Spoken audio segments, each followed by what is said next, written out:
Hello. Morning po. Ikaw si Arnold? Arnold Cabigin po. Si Arnold Cabigin. Mag-iikot sa atin dito sa Linapakan at ipapakita niya sa atin kung anong meron na Linapakan. Welcome po sa Linapakan. Okay. Sige na po, tara.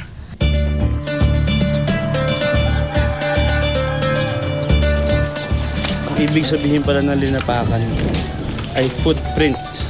At yung dating tinawag na Reyna Kapan, nahanap nila yung footprint ng Reyna ngayon dito. Kaya ngayon tinawag na Linapakan. Wala silang mode of transportation. Lahat nilalakad nila. Para sa kanila, everything is walking distance. Saan tayo pupunta ngayon? Next natin go sa Igiban, sa Sitio Sugod.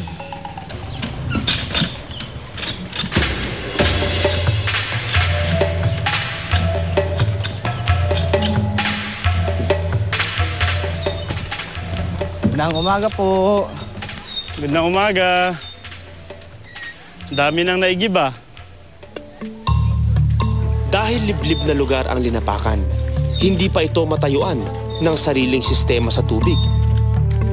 Kapag panahon ng tag-init, dito sa Igiban pumupunta ang mga taga-barangay San Miguel. Gigising sila na maaga, pipila sila.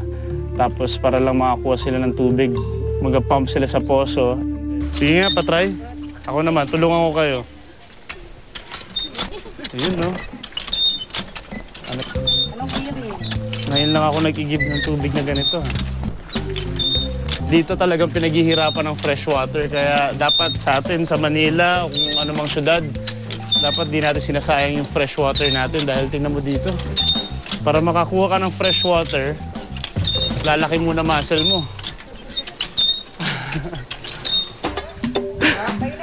Bigat ba to? Kaya mo ba yan, Idol? Ay, yan. Dalawa po yan, bigat po yan. Kayang-kaya pala eh. Nilalakad nyo to? Nalakad po namin. Wow! Gano'ng kalayo? Malayo. Mabigat siya, ha? Tsaka babalansihin mo. Ang bigat! Ikaw nga, kuya. Nabilib talaga ako sa kanila dahil kahit ang ninipis ng katawan ng papayat nila, pero kaya nilang buhatin yung tubig na yun. Tapos sinuuwi pa nila sa bahay nila. Try nga natin.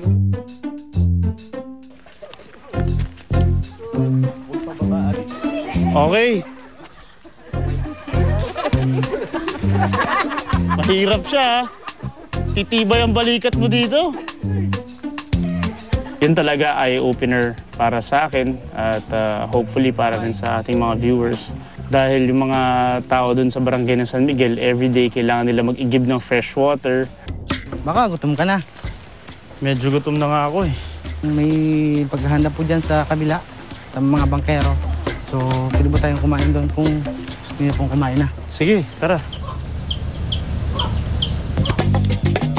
Pero hindi kumpleto ang adventure kung walang food trip. Para sa mga bangkero ng Linapakan, tila isang salo-salo ang kanilang bawat pananghalian.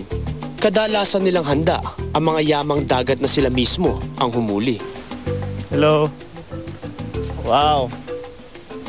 Daming kanin to, ah. Mukhang masarap na salo-salo to.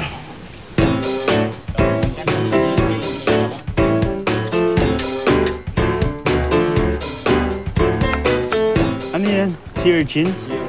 Natanggal na yung mga tinik-tinik. Mukha lang rambutan, ano? Parang ito ang tinatawag na uni. Uni sushi, no? Sarap, ah. Parang aligi. Anong masarap sa kuyunan? Kuyunin? Masabor. Masabor. Ang masarap sa kuyunan ay masabor.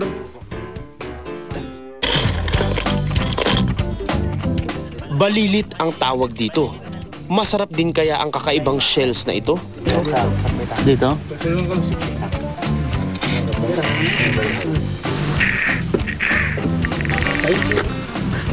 Sarap. Masabor. Ha?